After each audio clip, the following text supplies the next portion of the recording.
बिहार में पिछले कुछ वर्षों से लगातार लगभग सभी प्रतियोगी परीक्षाओं का पेपर लीक हो रहा है और धांधली सेटिंग का खेल बड़े स्तर पर चल रहा है।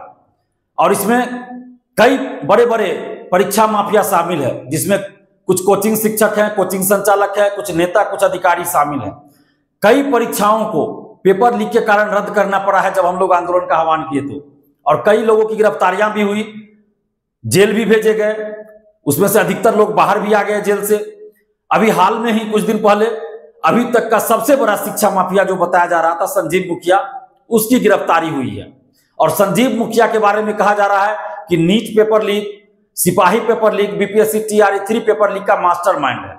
इसके अलावा भी कुछ अन्य प्रतियोगी परीक्षाओं के पेपर लीक में भी संजीव मुखिया संलिप्त रहा है और संजीव मुखिया का बेटा भी पेपर लीक में संलिप्त रहा है। संजीव मुखिया अपनी पत्नी को विधानसभा चुनाव भी लड़वा चुका है और इस बार भी विधानसभा चुनाव लड़वाने की कोशिश कर रहा है, तैयारी कर रहा है। और संजीव मुखिया से पूछताछ में यह बात सामने आई है, संजीव मुखिया ने इस बात को कबूल किया है, स्वीकार किया है कि कुछ कोचिंग संचालक, कोचिंग शिक्षक के साथ उनकी सांठगांठ है और कोचिंग संचालक, कोचिंग शिक्षक परीक्षार्थी, अभ्यर्थी यानी कि स्टूडेंट्स संजीव मुखिया को देते हैं, जिसका सेटिंग संजीव मुखिया करवाता है, जिसको पेपर लीक कराकर क्वेश्चन आंसर संजीव मुखिया देता है। और इसके बदले में कोचिंग संचालक, कोचिंग शिक्षक को मोटी रकम यानी कि बहुत पैसा मिलता है और कोचिंग वाले को प्रचार करने का भी मौका मिलता है बाद में कि उनके कोचिंग से इतना स्टूडेंट्स का रिजल्ट हुआ है। यह बात संजीव मुखिया ने खुद कबूल किया, स्वीकार किया है कल। और संजीव मुखिया ने यह भी स्वीकार किया है कि कुछ अधिकारियों के बेटा बेटी का उन्होंने मेडिकल में सेटिंग कराया। 8-10 महीने पहले भी अखबार में एक खबर छपी थी कि बीपीएससी टीआरई 3 और सिपाही भर्ती पेपर लीक में पटना के 3 कोचिंग शिक्षक, कोचिंग संचालक संलिप्त हैं। लेकिन सबसे बड़ा सवाल है कि क्या यह सिर्फ कहानियां चलती रहेगी, किससे चलती रहेगी, कार्रवाई कब होगी? ये जो कोचिंग शिक्षक हैं जो पेपर लीक में संलिप्त रहते हैं, धांधली सेटिंग में संलिप्त रहते हैं, उन पे कार्रवाई आखिर कब होगी? क्या संजीव मुखिया का वीर गाथा ही हम लोग सुनते रहेंगे? मीडिया में सिर्फ खबर चलती रहेगी कि संजीव मुखिया ने ये कहा, संजीव मुखिया ने वो कहा, और संजीव मुखिया ने जो कहा उन लोगों पे कार्रवाई कब होगी, उनसे पूछताछ कब होगी? जिन अधिकारियों के बेटा बेटी का सेटिंग संजीव मुखिया ने मेडिकल में कराया, उन अधिकारियों पे कार्रवाई क्यों नहीं हो रही है? और जिन अभ्यर्थियों का सेटिंग कराया, उन अभ्यर्थियों पे कार्रवाई क्यों नहीं हो रही है? उनको मेडिकल कॉलेज से बाहर क्यों नहीं किया जा रहा है? और संजीव मुखिया ने अभी तक जिन जिन परीक्षाओं का पेपर लीक कराकर जिन अभ्यर्थियों को दिया और वो जॉब में चले गए, उनको जॉब से बाहर क्यों नहीं किया जा रहा है? बीपीएससी टीआरई 3 सिपाही भर्ती में जिन लोगों को क्वेश्चन दिया, संजीव मुखिया ने आंसर दिया, उन पे कार्रवाई क्यों नहीं हो रही है अभी तक? और जो कोचिंग शिक्षक, कोचिंग संचालक, जो नेता, जो अधिकारी संजीव मुखिया के साथ या अन्य शिक्षा माफिया, परीक्षा माफिया के साथ धांधली सेटिंग पेपर लीक में संलिप्त है, उन सभी कोचिंग शिक्षकों, अधिकारियों और नेताओं पर कार्रवाई क्यों नहीं हो रही है? ये बिहार के लाखों छात्र युवाओं के भविष्य का सवाल है।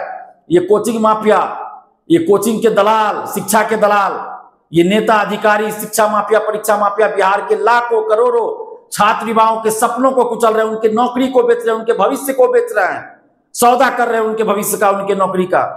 फिर भी कोचिंग शिक्षकों पे कार्रवाई क्यों नहीं हो रही है? कौन बचा रहा है इन कोचिंग शिक्षकों को? ये कोचिंग शिक्षक नहीं है।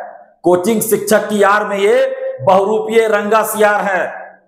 ये रंगा सियार कोचिंग शिक्षक बहुरूपीय है जो शिक्षा के दलाल हैं, शिक्षा की दलाली करते हैं, बिहार के बच्चों के भविष्य की दलाली करते हैं, बिहार के बच्चों के नौकरी की दलाली करते हैं, उनकी नौकरी को बेचते हैं, उनके सपनों को बेचते हैं।